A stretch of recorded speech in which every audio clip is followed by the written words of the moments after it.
आप सुन रहे हैं विजडम बुक्स, जहां हम आपके लिए लेकर आते हैं जीवन को रूपांतरित कर देने वाली पुस्तकों के सार, बिल्कुल सरल और सहज भाषा में, आपकी अपनी हिंदी भाषा में। आज के इस विशेष अंक में हम गहराई से चर्चा करेंगे ओशो की एक अत्यंत महत्वपूर्ण और प्रेरणादायक कृति पर, जिसका शीर्षक है खुद से प्यार करना सीखो। ये पुस्तक आत्म प्रेम, आत्म स्वीकृति और हमारे आंतरिक स्वतंत्रता के मार्ग पर एक महत्वपूर्ण मार्गदर्शन प्रदान करती है। भूमिका, इंट्रोडक्शन, आत्म प्रेम की अनिवार्यता। ओशो, एक महान आध्यात्मिक गुरु और विचारक, इस पुस्तक के माध्यम से एक गहरा सत्य उजागर करते हैं। वे कहते हैं, जब तक तुम स्वयं से प्रेम करना नहीं सीखते, तब तक तुम्हारा प्रेम दूसरों के लिए भी अधूरा और अपूर्ण रहेगा। ये कथन आत्म प्रेम के महत्व को रेखांकित करता है और हमें ये समझने में मदद करता है कि दूसरों को सच्चा और निस्वार्थ प्रेम देने की क्षमता हमारे अपने भीतर के प्रेम से ही विकसित होती है। ये पुस्तक केवल भावनात्मक जुड़ाव की बात नहीं करती, बल्कि यह आत्म स्वीकृति, आत्मसम्मान और हमारी भीतरी स्वतंत्रता के गहरे पहलुओं पर प्रकाश डालती है। ओशो हमें सिखाते हैं कि स्वयं को स्वीकार करना और प्यार करना एक ऐसी नींव है जिस पर एक खुशहाल और संतुष्ट जीवन का निर्माण किया जा सकता है। मुख्य विचार, मेन कॉन्सेप्ट्स, आत्म खोज के महत्वपूर्ण पहलू। 1. स्वयं को स्वीकार करना। पहला और अनिवार्य कदम। हमारा समाज अक्सर हमें दूसरों से तुलना करने और अपनी कथित कमियों पर ध्यान केंद्रित करने के लिए प्रेरित करता है। हम लगातार यह सोचते रहते हैं कि हमें क्या कमी है और हमें कैसा होना चाहिए। इस संदर्भ में ओशो एक क्रांतिकारी विचार प्रस्तुत करते हैं। अपने आप को वैसे ही स्वीकार करो जैसे तुम हो, बिना किसी शर्त के, बिना किसी दोष के। उनका कहना है कि आत्म स्वीकृति किसी भी प्रकार के आंतरिक विकास और परिवर्तन की पहली शर्त है। जब तक हम स्वयं को पूर्ण रूप से स्वीकार नहीं करते, तब तक हम अपनी वास्तविक क्षमता को नहीं जान पाते और नहीं विकसित कर पाते हैं। अपनी कमजोरियों और शक्तियों सहित अपने वर्तमान स्वरूप को स्वीकार करना ही आत्म प्रेम की शुरुआत है। 2. खुश रहने की जिम्मेदारी। आपकी अपनी शक्ति। अक्सर हम अपनी खुशी के लिए बाहरी कारकों पर निर्भर रहते हैं, जैसे कि रिश्ते, धन, सामाजिक स्वीकृति या परिस्थितियां। हम यह मानते हैं कि जब ये चीजें हमारे अनुसार होंगी, तभी हम खुश रह पाएंगे। लेकिन ओशो इस विचार को पूरी तरह से पलट देते हैं।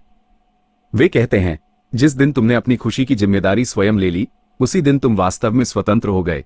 सच्ची खुशी बाहरी परिस्थितियों पर निर्भर नहीं होती, बल्कि यह हमारे भीतर से आती है। अपनी भावनाओं और अपनी प्रतिक्रियाओं पर नियंत्रण रखकर ही हम स्थायी खुशी को प्राप्त कर सकते हैं। यह समझना महत्वपूर्ण है कि हमारी आंतरिक शांति और आनंद की कुंजी हमारे अपने हाथों में है। 3. ध्यान, मेडिटेशन, स्वयं से मिलन का अनुपम माध्यम। ओशो ध्यान को स्वयं से जुड़ने और अपने आंतरिक सत्य को जानने का एक शक्तिशाली उपकरण मानते हैं। उनके अनुसार ध्यान, मेडिटेशन, तुम्हें अपने भीतर की एक शांत और गहरी यात्रा पर ले जाता है, जहां तुम स्वयं को बिना किसी नकाब या दिखावे के उसकी संपूर्णता में देख सकते हो। ध्यान हमें अपने विचारों, भावनाओं और अस्तित्व के प्रति अधिक जागरूक बनाता है। यह हमें बाहरी शोर और डिस्ट्रैक्शन से परे जाकर अपने अंतरतम स्वरूप को अनुभव करने का अवसर देता है। नियमित ध्यान के अभ्यास से हम आत्म जागरूकता, शांति और स्पष्टता प्राप्त कर सकते हैं। 4. भीतर की यात्रा। सबसे रोमांचक अन्वेषण। हम अक्सर बाहरी दुनिया की खोज में अपना पूरा जीवन बिता देते हैं, नए स्थानों की यात्रा करते हैं, विभिन्न अनुभवों को प्राप्त करते हैं और बाहरी ज्ञान की तलाश करते हैं। लेकिन ओशो हमें एक अलग प्रकार की यात्रा की ओर इंगित करते हैं।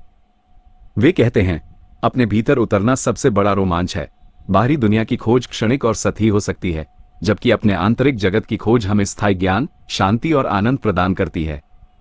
अपने भीतर झांकने का अर्थ है अपनी भावनाओं, विचारों, विश्वासों और इच्छाओं को गहराई से समझना।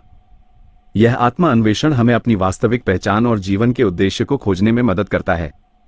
ओशो का सारगर्भित संदेश, प्रेम का वास्तविक स्वरूप। ओशो खुद से प्यार करना सीखो पुस्तक के माध्यम से एक महत्वपूर्ण संदेश देते हैं।